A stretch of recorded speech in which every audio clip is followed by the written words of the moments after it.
Hello, I'm Steve Weber, the host of Essential Book Drop. We're featuring our top 4 new releases that you can see and download at essentialbookdrop.com. Happy Saturday, everyone. It's October 4th, 2025. With me, as always, is my co-host and my bookworm sidekick, Cassandra. Good morning, Cass. Morning, Steve. Ready to jump into these books? Absolutely. We've got 4 really interesting ones today. Quite a mix, actually. Our goal here is, well, to give you a shortcut, right? Exactly. We're digging past the blurbs to find what really makes these stand out. The hooks, the authors, maybe some surprising details. We want to connect, the literary credentials some of these authors have with plots that are just, frankly, addictive. Why these books? Why now? So we'll just go through them one by one, starting with book 1. Let's do it. Book 1 is That Black Pig by Ben Colley. And right off the bat, it's listed as humorous, thriller, and suspense. Yeah, but that description only scratches the surface. It's really aiming for that comic noir feel. Funny, but also genuinely unsettling. That's a tough balance. It is. It promises this weird contradiction in tone, which is intriguing. Okay, so the setup is, we have this photographer, right? Super successful. Doing big campaigns, billboards, centerfolds, that kind of thing. Top of his game, professionally. But, and this is the kicker, his past involves shooting low-budget porn, a history he thought was buried. Okay, so the thriller part kicks in when that past comes back. Violently, yeah. Former colleagues from that scene start dying. And our protagonist, who's built this, polished, respectable life... He gets dragged back in? Exactly. The description calls it an unstoppable slide back into that darkness. It's classic noir, that inescapable past. And the trigger is someone he used to know. A starlet, yeah. Someone he apparently cared about back then, and she gets herself into danger, pulling him back into that world. So where does the humorous part come in? Is it just dark irony? Well, partly that, I think, but look at the author, Ben Colley. This is his debut novel. Okay. But he's not coming out of nowhere. He did a master's at the University of Manchester, studied under Martin Amis and Ian McGuire. Wow, okay. Those are heavy hitters. So serious literary training behind a pulp premise. Right. And here's the really interesting connection. His day job. Marketing manager for design firms. Yeah, handling huge clients. The notes mention Apple, Google, Vitso, even NASA. High-end, polished, corporate world stuff. Okay, I see the contrast brewing. And wait, there's more. He was also a stand-up comic. No kidding. Stand-up, high-end marketing, and literary training. Exactly. So you put that together, the corporate polish, the literary chops, the observational humor of stand-up. Play it to a story about a guy sliding back into the porn world. That sounds like a recipe for some very specific, maybe uncomfortable humor. Precisely. It's likely not slapstick. It's probably that humor that comes from the sheer absurdity of trying to maintain extreme professionalism when confronted with, well, human messiness and desperation, the moral compromises. Highbrow meets lowbrow. Okay, I'm intrigued by that mix. It could be brilliant or weird. Could be. Definitely stands out. Okay, ready for book 2? Let's shift gears. Book 2 takes us somewhere completely different. We're talking serious literary weight now. The Loneliness of Sonia and Sonny by Kiran Desai. Yes, the Kiran Desai. Booker Prize winner for The Inheritance of Loss. So expectations are immediately sky high for this one. And it seems like it's meeting them. It's already shortlisted for the Booker again, Kirkus Prize finalist, New York Times Best Book of the Year. Absolutely. The accolades are pouring in. It's filed under coming-of-age fiction, but that feels inadequate somehow. Why is that? The scope. It's described as this spellbinding story following 2 young people across continents, India, America, over many years. It tackles huge themes. Love, family, tradition, modernity, migration. Sounds massive, almost epic. That's the word. The Washington Post used a magnificent saga. The Boston Globe called it lavish, funny, smart, and wise. There's even a quote saying it's not so much a novel as a marvel. Wow. High praise. But with that kind of huge canvas, lives across decades and continents, does it risk feeling, a bit sprawling, losing the personal touch? That's a fair question. Big scope versus intimacy. But this is what Desai does, right? Her strength is showing how these massive forces, culture, geography, history, actually shape individual lives. So the personal is political, or geographical in this case. Sort of, yeah. The insight seems to be about identity itself. How it's not fixed, how it's this constant negotiation between where you came from, where you are, tradition, the modern world.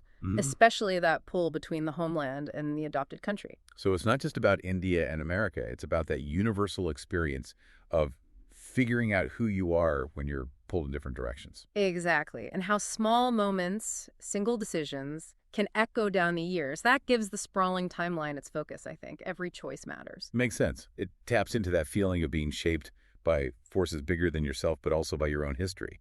Right. That friction between generations, cultures, it's very relevant to, well, pretty much everyone navigating the modern world in some way, a saga to get lost in, like you said. Okay, moving to book 3. Another shift in focus, maybe more intimate. Heart the Lover by Lily King. Yes, Lily King, New York Times bestselling author, known for writers and lovers. This definitely feels more tightly focused, zeroing in on memory and relationships. The core sounds like a classic setup. A love triangle. A very intense one, apparently.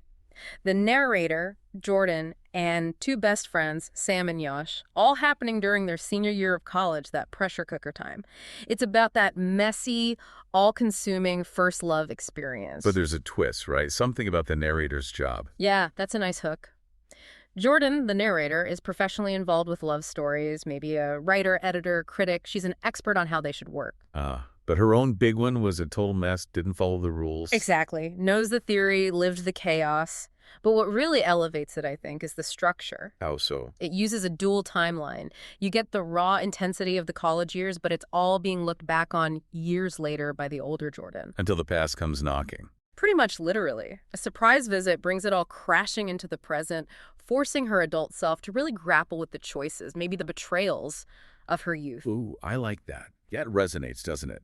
Looking back at your younger self, the intensity of those feelings, and trying to make sense of it all years later. Totally. It's that reckoning with who you were versus who you are. And King apparently signals this right from the start. Wow. The opening line is quoted, "You knew I'd write a book about you someday." Oh, wow. Okay, that immediately frames it as, what, a confession? An explanation? Right. An accusation? All of the above. It throws you right in. You're immediately asking, who is you and what did they do? It promises emotional complexity right away. It sounds like a really potent way to capture that specific time of life. Friendship, love, ambition all tangled up, and how those choices echo. Yeah. Very introspective. And knowing Lily King's previous work, blending literary depth with really relatable, moving characters, you expect it to deliver that emotional payoff, resolving that decades-old tension. Okay, one more. Book 4 takes us into a very different zone again. Workplace romance. Yep. The Rebel by Layla Hagen. It's part of a series, the Leblanc brothers. And the core concept in this genre is often about forbidden attraction. Right. Boundaries being tested. Absolutely. That's the engine. Here, the hero is a CEO nicknamed the Rebel, and he has this one strict ironclad rule. Let me guess. Don't get involved with the staff. Specifically, assistants, apparently due to a bad experience in the past. It's his one line he won't cross. Until he meets Daisy. He flirts with her shamelessly at a coffee shop in New Orleans before realizing she's his new temporary assistant. Oops. Classic setup. So he tries to push her away. Be professional. Tries being cold, distant, yeah. But fails miserably because the physical chemistry is just off the charts, supposedly. It immediately puts his big rule under serious threat. The New Orleans setting probably helps with that vibe too, right? Less buttoned up. Good point. It adds to that atmosphere laid back, maybe a bit hedonistic. Makes his rigid office rule seem even more fragile. Passion versus professionalism is right there in the air. So, strong physical attraction. But is there more to it? Sometimes these things can feel a bit thin if it's just chemistry. That's always the challenge, isn't it? To make it feel earned. Yeah. The notes highlight a key moment that seems designed to add that depth. Okay. Daisy gets a call. Family emergency, they need help. And the CEO, the Rebel, immediately steps in, takes charge, helps her out. Ah, okay. The protective hero moment. Exactly. It shifts the dynamic. He's not just the hot boss breaking his own rule because of attraction. He's actively caring for her, protecting her. He puts her needs above his carefully constructed boundaries. That blurs the lines beyond just the physical or the professional taboo. It makes his rule breaking about her, not just about him losing control. Right. It gives it emotional weight. It's the moment the Rebel shows he's actually got a core of, well, heroism by ditching his own rules for her sake. That justifies the relationship for the reader, makes it something to root for. Got it. So across all 4 of these books, quite different genres, but is there a thread connecting them if you step back? You know, it's interesting. What really jumps out is the power of the past. It echoes through all of them. How so? Well, Colley's photographer is literally fighting his dark past resurfacing. Desai's characters are defined by their history and migration. King's narrator is reckoning with her younger self's decisions. And even Hagen's CEO is constrained by a past relationship until he breaks free for Daisy. Huh. You're right. The past isn't just background. It's actively shaping the present conflict in every single one, whether it's trauma or cultural roots or old relationships. Exactly. It seems like, regardless of genre noir, saga, intimate drama, romance, these stories are deeply interested in how we deal with our personal histories, how inescapable they are. Which gives them depth, right? Beyond just the surface plot. It offers that mix of escapism, but also something, well, maybe profound to think about. How memory and history shape everything. Mm-hmm. And that exploration of the past, how characters confront it or are haunted by it, that's often what elevates a story, makes it stick with you. Well, thanks for joining us today. And if you want to take a look at any of these books, visit us at essentialbookdrop.com, and you'll have all the links right there. Cass will do it again tomorrow. Sounds great, Steve. Talk to you then. Until then, keep on opening new worlds with great new books. And whatever you do, remember this. When you read, your mind becomes its own kingdom.